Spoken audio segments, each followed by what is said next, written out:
సంపూర్ణంగా నిర్మాణమైన సందర్భంలో మనం కోరితే వచ్చి అయోధ్యలో బాలరామునిగా పట్టాభిరామునిగా కొలువైనటువంటి శ్రీరామచంద్రమూర్తికి రామకోటి వ్రాసి కృతజ్ఞతలు తెలియజెప్పే కార్యక్రమాన్ని విశ్వ హిందూ పరిషత్ కోనసీమ జిల్లా ప్రప్రథంగా మొదలుపెట్టింది. ఈ కార్యక్రమాన్ని 11 కోట్లు ఏకాదశి కోటి శ్రీరామ యజ్ఞంగా మొదలుపెట్టాం. కానీ భక్తుల అచంచల భక్తి ప్రపత్తుల వల్ల ఇది 33 కోట్లకు దాటి ఇంకా ముందుకు వెళ్తూ ఉంది. ముందుగా మనం అనుకున్న ప్రకారం ఈ రోజున పూర్ణాహుతి కార్యక్రమం 14వ తారీఖున అయోధ్య ఈ పుస్తకాలు తీసుకెళ్ళి 20వ తారీఖున పునర్వసు నక్షత్రం రోజున శ్రీరామ జన్మదినం రోజున అక్కడ శ్రీరామచంద్రమూర్తి చరణారంధ్రములకు సమర్పించే కార్యక్రమాన్ని మనం రుజువు చేయబోతూ ఉన్నాం.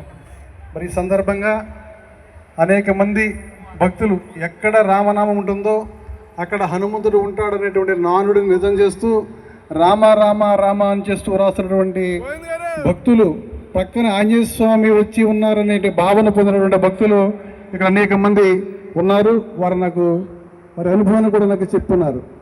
ఈ నానుడి మన రామకోట రాసినటువంటి భక్తుల వల్ల నిజమైంది. కొందరి కళలో అయితే రామ లక్ష్మణుడు కూడా శాస్త్రీకరించి వారిని కరుణించామనే మాట కూడా నాకు కొందరు భక్తులు తెలియజెప్పారు. ఈ సందర్భంగా రామశక్తి హనుమాన్ శక్తి మనకి ఎంత నిదర్శనమో వారి యొక్క అనుభవం ద్వారా నాకు తెలియవచ్చింది. కాబట్టి ఈ విశేష కార్యక్రమాన్ని జయప్రదం చేసినటువంటి మీ అందరికీ మరోసారి ధన్యవాదాలు తెలియజేస్తూ సెలవు తీసుకుంటున్నాను. జయ శ్రీరామ్.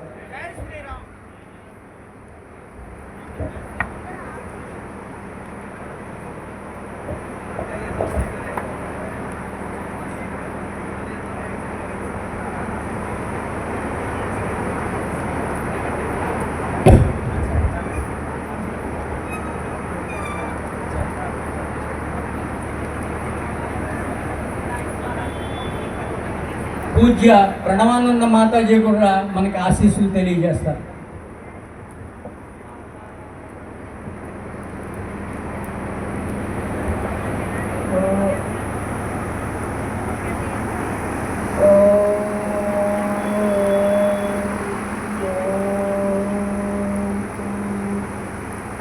ఆపదామపహర్తారం దాతారం సర్వసంపదాం లోకాభిరామం శ్రీరామం భూయో భూయో నమామ్యహం.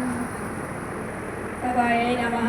క్షేత్రాధిష్ట దేవతైన చెన్నమల్లేశ్వరి స్వామి సత బ్రహ్మరాంబికాదేవి సహిత చెన్నమల్లేశ్వరి స్వామి వారి పాదపద్మములు సాష్టాంగ నమస్కారములు సమర్పించుకుంటూ సభా వేదికపై ఉన్న పూజ్యశ్రీ స్వామీజీలకు మాతాజీలకు నా సాష్టాంగ ప్రణామములు.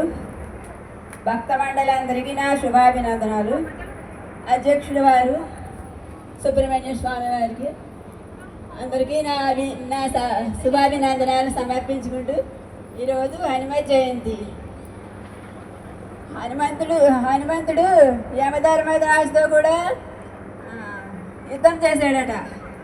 ఒకరోజు హనుమంతుడు అంజనాదేవి పర్వతం మీద విశ్రమిస్తుండగా యమధర్మరాజు వచ్చి అంజనాదేవి ప్రాణాలను తీసుకువెళ్ళాడు అనమాట.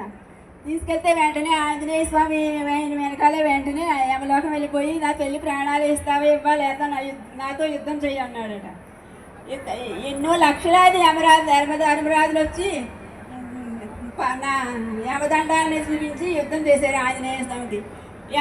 ఆంజనేయ స్వామికి ఆ లక్షలాది యమధర్మరాజులు కూడా పారిపోయారంట. నా తల్లి ప్రాణాలు ఇస్తే కానీ నేను వెళ్ళాను అన్నాడంట. అప్పుడు వాళ్ళ తల్లి ప్రాణాలు తీసుకొచ్చాడు అనమాట. అలాగే పాతాళ లోకంలో మహామాయాదేవికి బలి ఇవ్వడానికి రామలక్ష్మణుని అహిరావణుడు అనే రాక్షసుడు పాతాళ లోకంలోకి తీసుకెళ్ళాడు.